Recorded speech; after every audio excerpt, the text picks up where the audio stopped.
You're welcome back. So we want to continue with decision making, conditions that affect decision making. There are a number of conditions that affect decision making. The first we want to look at is certainty.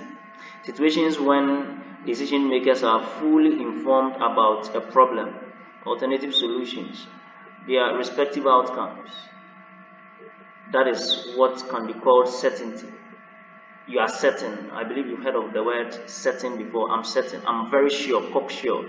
So if you have a situation where a decision maker is fully informed about a problem, he has perfect knowledge about a problem, also perfect knowledge about alternative solutions, and he knows with certainty that this is the outcome, that is a situation of certainty.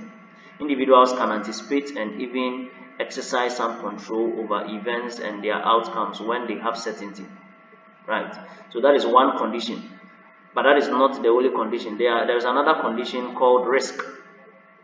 This is a condition when decision makers rely on incomplete yet reliable information. The information is reliable, but it's incomplete, so it does not enable you to predict the outcome. That is risk. The manager may not know with certainty the future outcomes associated with alternative courses of action, although he knows the probability associated with each alternative. So he can predict a bit about what the outcome can be, but he cannot predict with accuracy. In that situation, you are facing risk, because your action might fail or it might succeed. So that is risk. We have certainty, we have risk. The next is uncertainty. Uncertainty is a condition that exists when little or no factual information is available about a problem, its alternatives, and their respective outcomes.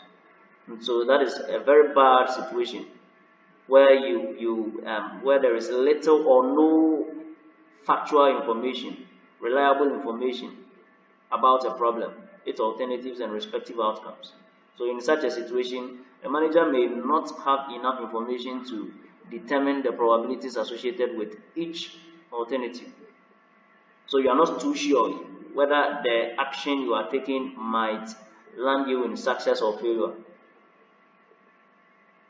In this situation, once again, it is even difficult, very, very difficult to define the problem. So these are the conditions that face decision making: certainty, risk, and uncertainty. Now I want to quickly look at models. We have different models. The first is a classical model or the rational model. For this model, a prescriptive approach that outlines how managers should make decisions. This is the major characteristic of this model. It gives you, it prescribes an approach telling a manager this is how you are supposed to make a decision. So the model, this classical or rational model, is based on some assumptions. And the first assumption is a manager has complete information about decision situation and operates under condition of certainty. So that is one assumption of this model. The manager having complete information about decision situation and operates under condition of certainty. The second assumption is that problem is clearly defined and the decision maker has knowledge of all possible alternatives and their outcomes. It's not always true in real cases. That is why it is considered as an assumption. And the third assumption is through the use of quantitative techniques, rationality, and logic, the decision maker evaluates the alternatives and selects the optimum or the best alternative. So under the classical or rational model, which uses a prescriptive approach to outline how a manager should make decisions, these are the assumptions. Considering these assumptions, we can say this model is a very good model because it prescribes for, assuming you are employed as a manager of a firm, and there is a prescription of how you are supposed to do things, and also these prescriptions, you know, will land you in success. It becomes very easy for you to succeed as a manager. Now let's look at the second one, the administrative or organizational, neoclassical or behavioral model. This is a descriptive, the first one is a prescriptive approach, but this administrative model is a descriptive approach that outlines how managers actually make decisions.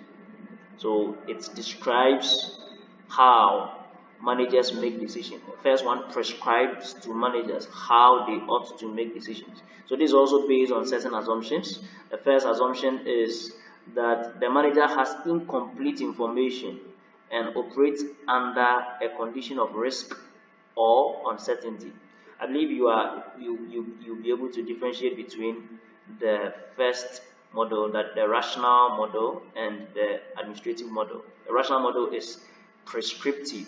It prescribes for you, this is what you need to do, and we know that if you use this outline or if you use this process, you succeed, all because we are certain of the outcome.